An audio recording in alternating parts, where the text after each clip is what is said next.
Avant d'en venir au point concernant la mission à Séville, particulièrement la participation à la conférence sur le financement du développement, je voudrais aborder un thème lié à l'actualité nationale concernant les pertes en vies humaines que nous avons déplorées consécutivement à l'intervention de la police au niveau de Rosso et au niveau de Cambérène. Rappeler que sur le plan des principes, les forces de l'ordre sont censées rassurer les populations et les protéger. Les interventions ne doivent pas causer la mort. Et surtout, le fait que des citoyens, lors d'interpellations de la police, perdent la vie ne pourrait jamais être considéré comme une banalité. Sous ce rapport, les enquêtes sont en train d'être faites en toute impartialité pour situer les responsabilités, quel qu'en soit le niveau, et appliquer avec toute la vigueur et la froideur qui sied les sanctions qui s'imposent. Des images que j'ai pu moi-même voir, il apparaît des scènes qui sont insoutenables et qui sont inacceptables dans le cadre d'interventions policières. On ne saurait se servir des citoyens qui ont fait l'objet d'une arrestation dans le cadre d'échauffourées contre la police ou contre un quelconque corps constitué dans les forces de défense et de sécurité. Se servir d'un citoyen interpellé comme un bouclier. Cela ne ressort pas des règles d'engagement des forces de défense et de sécurité sur le terrain.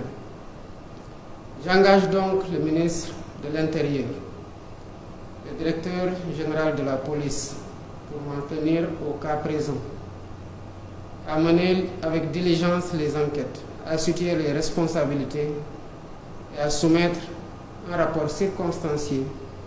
Et si des sanctions s'imposent, d'y aller avec toute la fermeté qu'il faut pour que ces cas puissent servir d'exemple et que plus jamais la mort dans les commissariats ou à l'occasion d'interventions qui peuvent être maîtrisées ne puisse pas être acceptée comme relevant de la normalité.